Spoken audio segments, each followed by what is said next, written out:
Throughout this video, we're going to do a desktop computer dissection using 3D animation, kind of like a dissection lab in biology class, but instead, we'll journey through the inside of this computer and disassemble every piece of hardware. We'll then use a microscope and zoom in to give you a nanoscopic view of the transistors and other structures inside.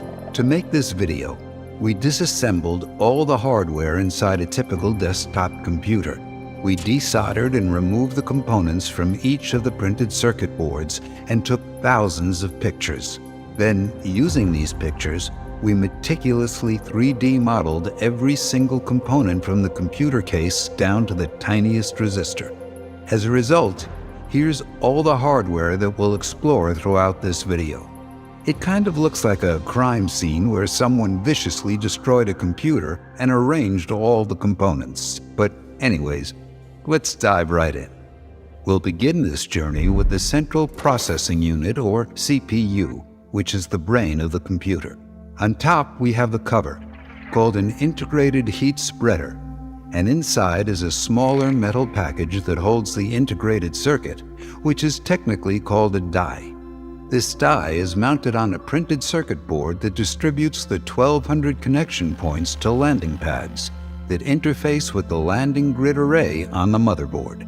The integrated circuit inside has a few different sections, but perhaps the most recognizable are the 10 cores where programs and instructions are run. Each core is quite complicated, so here's a diagram laying out the different functional sections.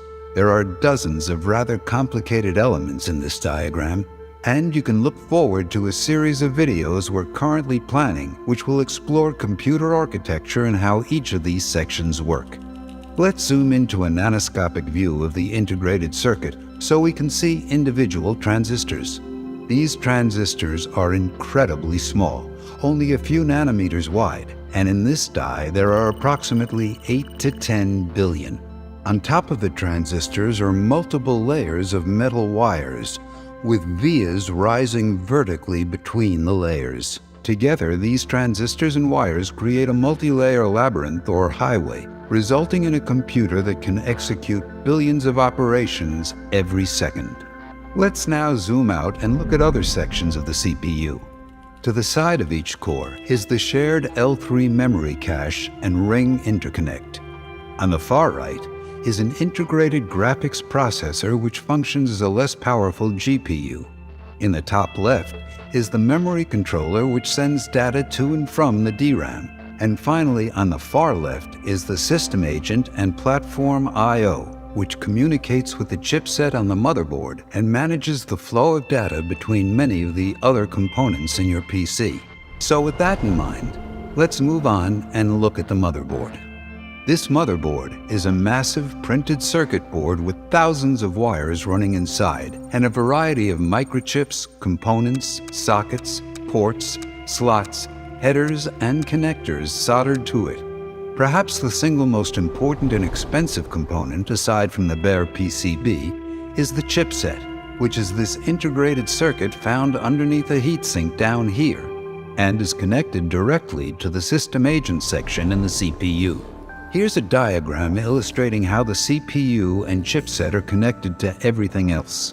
As seen here, the CPU connects directly to the DRAM, one or two displays, the GPU, and perhaps a few SSDs plugged into the M2 slots. The chipset manages most everything else: data flowing through the Ethernet or Wi-Fi, data going to and from solid-state drives and hard drives plugged into the SATA ports, some of the PCIe slots, your keyboard and mouse, USB devices, and the audio sent to the speakers or from the microphone. Just a quick note. Computer hardware has evolved immensely over the past 65 years and continues to evolve. So the details we show should be thought of as a current-day example PC and not as how all computers work. Let's move on and skip over the many different sockets and connectors throughout the motherboard and focus on the voltage regulator module, or VRM, found near the CPU. These components are used to drop the voltage coming from the power supply down to the 1.3 volts used by the CPU. As a result of all the power flowing through these components and their 80 to 90% efficiency, heat sinks need to be placed on top. While we're on the topic of power, this CPU consumes power equivalent to approximately 16 LED bulbs, thus generating a considerable amount of heat, which is taken away by the CPU cooler. This particular cooler uses a pump to circulate liquid through these tubes and into the radiator's channels, which transfers heat to the radiator fins. The fans then help transfer the heat to the air, and the cooled liquid returns to the pump via the return loop. The pump is a brushless DC motor constructed from a PCB, a control chip, and a stator on the dry side, a barrier in the middle, and then the permanent magnet rotor and impeller on the liquid side. There's no mechanical connection between the rotor and stator, thereby preventing any leaks of the cooling liquid. Let's move on to the power supply, which distributes power throughout the computer. In here, the main transformer reduces the voltage and bridges the isolation boundary between the primary side high voltage and the secondary side lower voltages used throughout your computer. Here's the control PCB that ensures a stable output voltage and sends adjustment signals to the switching power transistor on the primary side using opto-isolators. There are dozens of other components used to filter the input voltage and generate various output voltages, which are then sent to all the different hardware in your computer. For example, an SSD consumes just a few watts, and the connector uses these voltages, whereas your GPU can consume hundreds of watts using these connectors and these voltages. Next, we'll explore the GPU, but before that, let's take a step back and consider the technology we've covered thus far. Alone, each of these components doesn't do much at all, but when united, they combine to form a powerful system. Similarly, this video is a multidisciplinary combination of engineering, technology, art, and animation inspired by the Magic School Bus. We can't emphasize enough how important it is to be a multidisciplinary student. And to help you do that, the sponsor of this video is Brilliant.org. Brilliant is a multidisciplinary online education platform which teaches a ton of different topics in hands-on interactive ways. Here are 2 courses from different disciplines that you might think were entirely unrelated. However, when combined, they provide the foundational basis for a cutting-edge field of science and engineering. This combination of seemingly unrelated courses can be done with pretty much any 2 courses that Brilliant offers. Don't worry, you won't be learning from boring textbooks, but rather Brilliant uses interactive modules to make their lessons entertaining and help the concepts stick in your head. It's incredibly easy to sign up. Try out some of the lessons for free, and if you like them, which we're sure you will, you can sign up for an annual subscription. We personally are currently working through their lessons on quantum circuits and algorithms for a future video that dives into quantum computers. Brilliant is offering a free 30-day trial with access to all of their thousands of lessons. And to the viewers of this channel, Brilliant is offering 20% off an annual subscription to the first 200 people who sign up.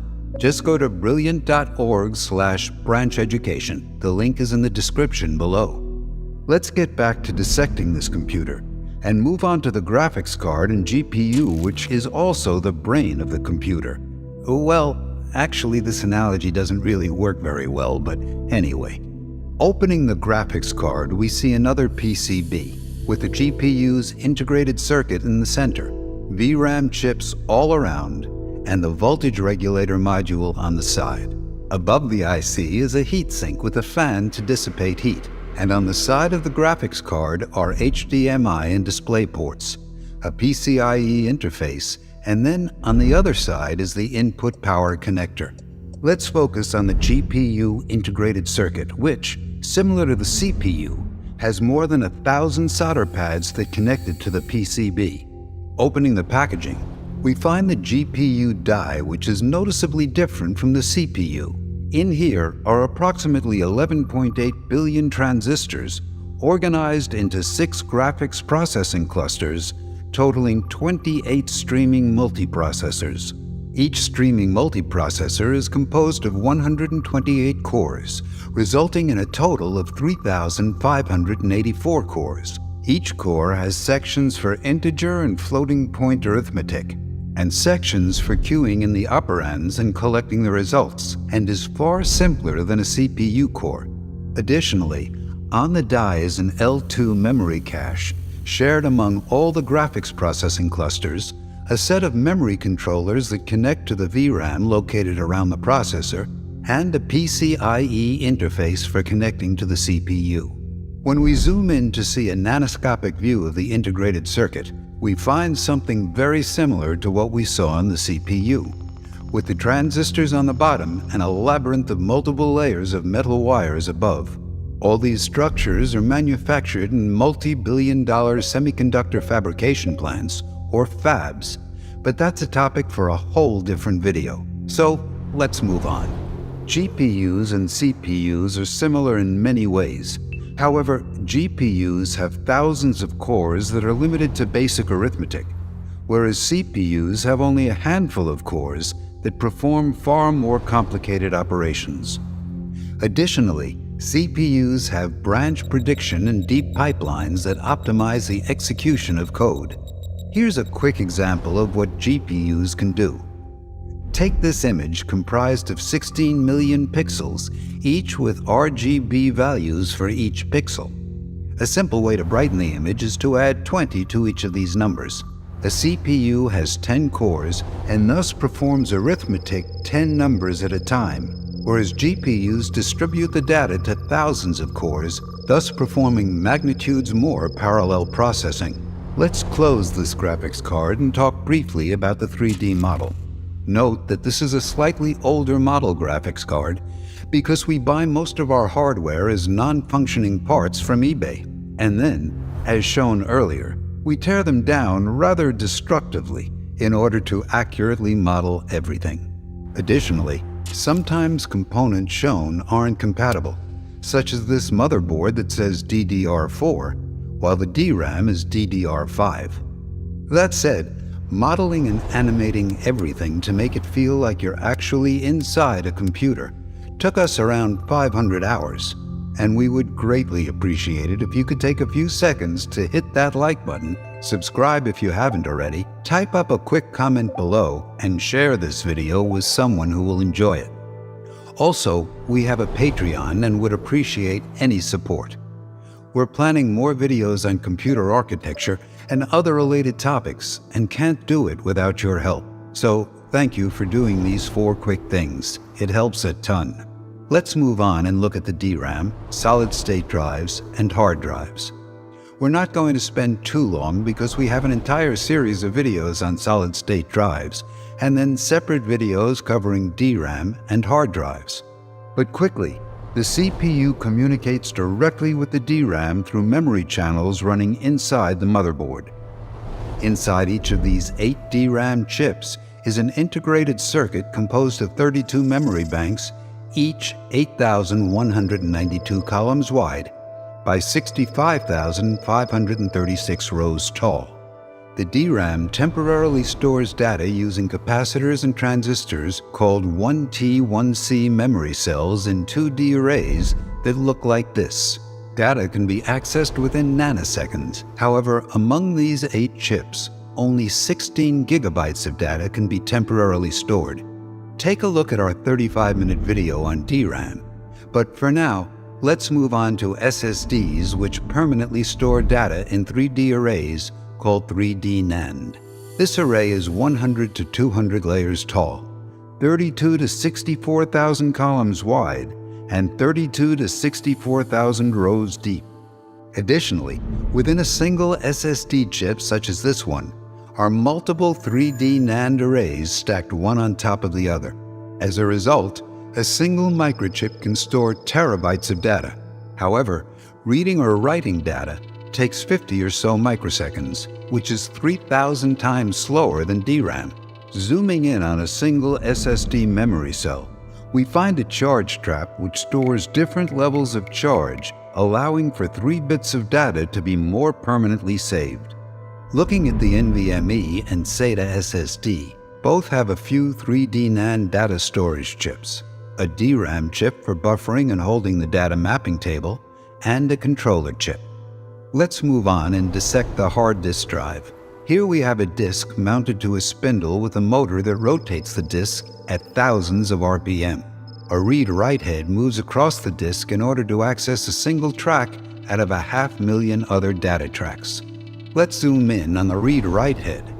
The write head changes the direction of localized magnetic domains in a small layer on the disk, whereas the read head senses these changes in magnetic domains.